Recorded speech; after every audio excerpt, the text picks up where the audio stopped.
I'm Jeff Davis, taking you on the wine road. Having lived 5 years in Northern California, I can say you don't meet many Scotsmen here. You certainly won't find many Scottish winemakers in the U.S., especially those who focus almost exclusively on Syrah. But Steve Law of MacLaren Wine embodies all of those characteristics. He does bottle a Sauvignon Blanc and one Pinot Noir, but his passion lies with Syrah, utilizing grapes in cool and warmer climates. Steve has a tasting room in the town of Sonoma on Vine Alley.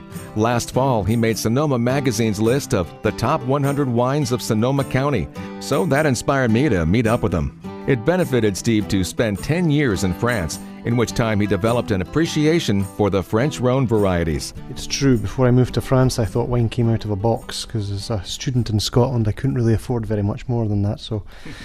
by moving to France, I had some French friends that introduced me to many different types and introduced me to French wine.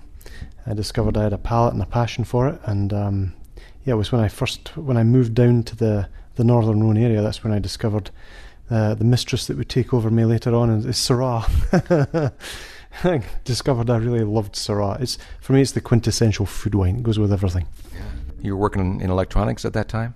I was. Yeah. And that career ended up bringing you to California.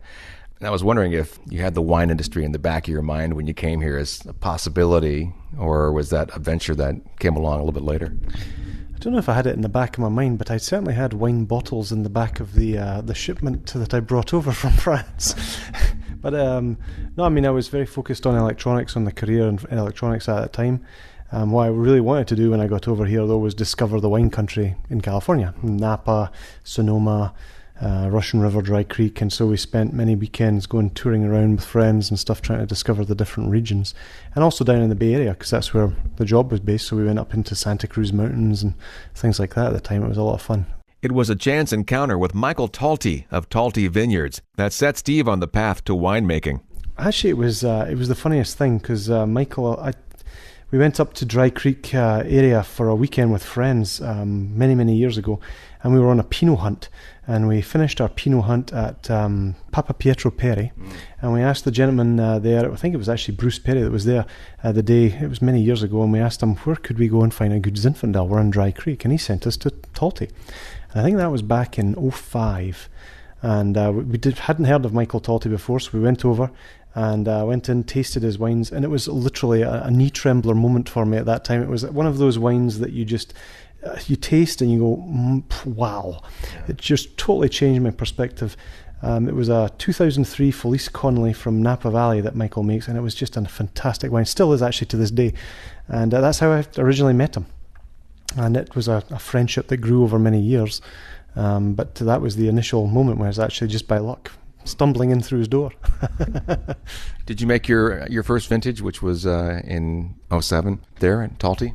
Yes, I was very fortunate. I was chatting with Michael. I helped him in 2006, just helped him make his wine in 2006, and just absorbed what he was doing. And then in 2007 said to him, would there be any chance that you could let me make a little bit of Syrah on the side, which is my absolute favourite vintage or varietal. And he said to me, well, I'll tell you what, if you continue helping me make my Zinfandel, because he's on his own, neither of us have any employees. He said, if you continue to help me make my Zinfandel, I'll let you make your Syrah here. So I went trotting off down the road to go see George Unti at Unti Vineyards, and I had a wee chat with George, and he was very good enough and very gracious enough to sell me my first couple of tons of Syrah, and that got me my start. Just jumped right in, didn't you? So in 2011, you decided to do it full time. Yep, in 2011, I basically ran out of vacation hours. I was trying to do harvest by using my vacation hours from my electronics job, because I couldn't really travel during harvest. You have to be really here. And in 2011, ran out of vacation hours. Michael's Zinfandels, who I was helping him make the Zins, came in early, and my Syrahs came in late, and I ran out of vacation, so I had to sit down with the wife and say, it's decision time. So you're sticking with the French varieties, which is not a surprise, which also includes Sauvignon Blanc, Pinot Noir, some Rosé, and the Rosé is no doubt a Provence style. Yeah, I'm making 3 different wines outside of my Syrahs for the 3 women in my life. So my mother asked me to make the Sauvignon Blanc, and I had to acquiesce to the request. And as soon as I had said I'd make the Sauvignon Blanc for my mother, then my wife said, well, seriously, what about me? So I had to make a Pinot for her, because she's a Pinot fan. And then my brother just had a daughter about a few years ago, and made me her godfather for some inexplicable reason. And so I was forced to make another wine for my goddaughter Mackenzie. And so all three of those wines are actually made for the women in my life. So it's my women trilogy. Great. Well, you must put a lot of love and care into that Sauvignon Blanc, because that's what landed you on Sonoma Magazine's Top 100 Wines of Sonoma County. So congratulations on that. Thank you. Yeah, it was a big surprise. It was a really nice surprise. We actually had some friends call us up and say, hey, one of your wines got into the Sonoma Magazine Top 100. And I said, oh, that's great. Which Syrah was it? And they went, no, it's your Sauvignon Blanc. And I went, fantastic. The only difficulty with that is my mother never lets me live it down. Wow. Did I see you also made the Top 100 from Wine and Spirits a couple of years ago in 2014? Yes, that was good too. That was fantastic. That was our first time. That was for a Syrah though, so that was nice. That was some vindication that my idea or strategy to go with Syrah was actually vindicated. So it was very nice of Wine and Spirits to do that. And that was a 2011, so that made me wonder, how long do you age your wine? Typically, I age my wines in barrels for about 14 months, and then they sit in bottle for about 18 months before I release them. So it's almost 3 years before I actually release the wine. You craft quite a few Syrah, different styles of Syrah. A lot of them are from different vineyards, and then you also have the Syrah Zinfandel blend. Did that end up being a surprise to you, how well you liked that, or did you have an anticipation that might be? Yeah, the Zinfandel it was fun. Michael and I had always talked, because Michael Talty just focuses on Zinfandel, that's all he makes. And we'd always talked, ever since the first vintage, that we always thought the Syrah and Zinfandel would actually blend well together, and we'd never done anything about it. And so in 2012, for my Druthi Niebers blend, which typically is it's every year is a different blend, it's a fun wine, it's supposed to be a different blend from all of my Syrahs. But in 2012, I decided to buy a barrel of Zinfandel from Michael and blend it with my Syrahs and just see what happens. And it was the blend that the wine club members all voted for as their favourite, and so that was the one I was obliged to bottle. But no, it turned out really nice. It's zesty. It's a fun wine. It's a lovely barbecue wine. It's got some nice zesty fruit which you can taste from the Zinfandel. But Syrah and Zinfandel actually go really well together. Yeah. And you said you enjoyed it with Indian food recently. Yes, we were very fortunate. One of our neighbours just opened a restaurant here, and it's very good Indian food. And so I took over the 2012 Druthi Niebers, and it went fantastic with his food. The tikka masala was excellent. Being Scottish, I do know my Indian food. I'm talking with winemaker Steve Law of MacLaren Wine. I'll take a break and let Steve answer his phone, and then I'll ask him which of his Syrahs is his favorite. We'll find out about his wife Heather's role in the business and chat about alcohols being made in his home country when On the Wine Road continues.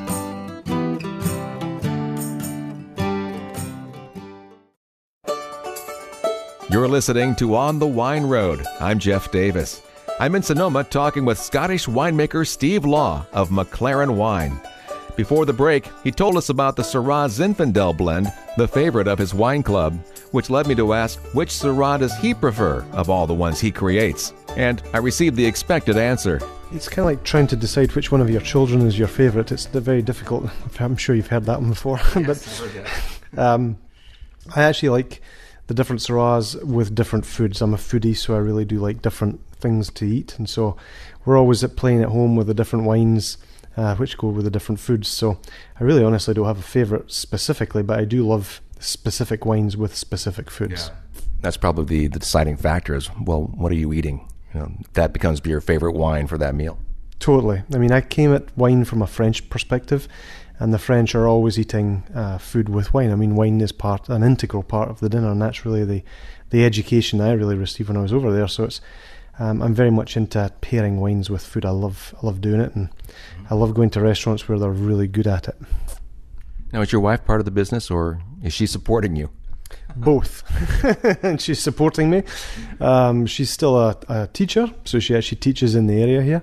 But she's definitely very supportive. She's in the tasting room quite often, and helping me during harvest in a lot of different ways, crushing the fruit, stomping it with her own feet.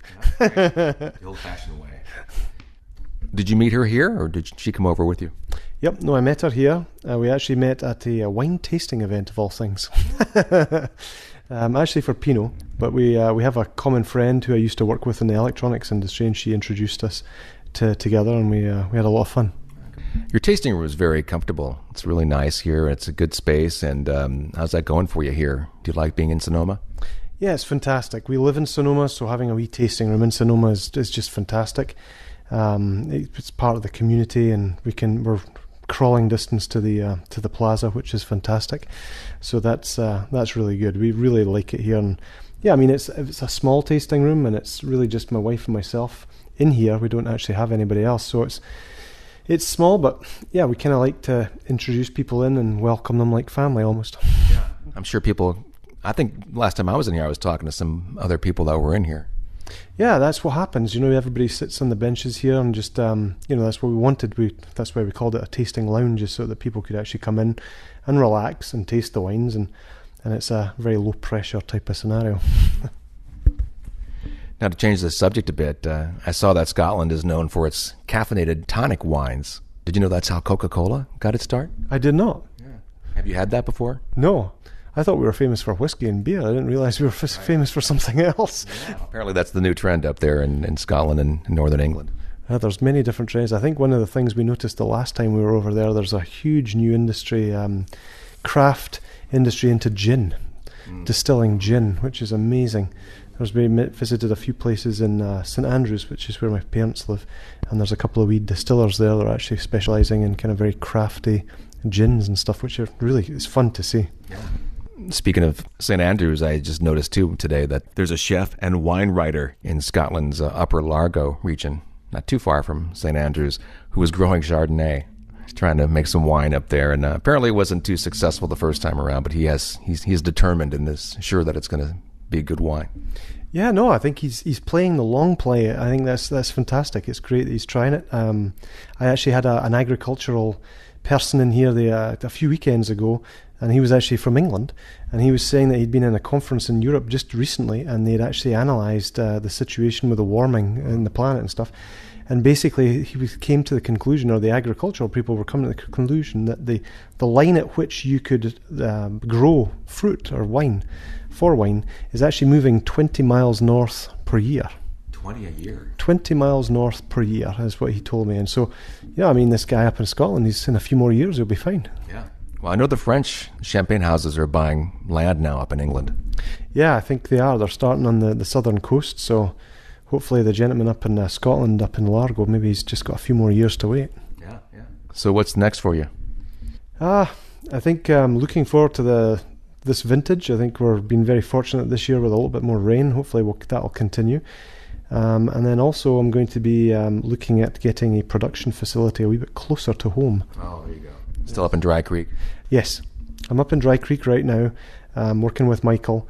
And still working with him, and we have a lot of fun together. In fact, it'll be very sad for me actually to not be making wine together, because we both love listening to AC/DC at midnight together. So I'll have to just play some AC/DC. Hopefully you can play that on this radio show too. But it'll be bittersweet. But just to be a wee bit closer to home, it would change so many things in life during harvest, because harvest is very, very tough time of the year. Yeah. Well, I wish you continued success and continued growth. Thank you. Thanks so much. Come back and see us again, and maybe taste some other Syrahs. I hear there's plenty. It's very likely you'll run into Steve Law if you stop into the MacLaren Wine Tasting Room in Sonoma's Vine Alley, or his wife Heather. And just a few weeks ago, he got set up in his own production facility, not far from his tasting room. He's very excited about that. Visit MacLarenWine.com. That's MacLaren wine.com. I'm Jeff Davis. Thanks for listening to this episode of On the Wine Road.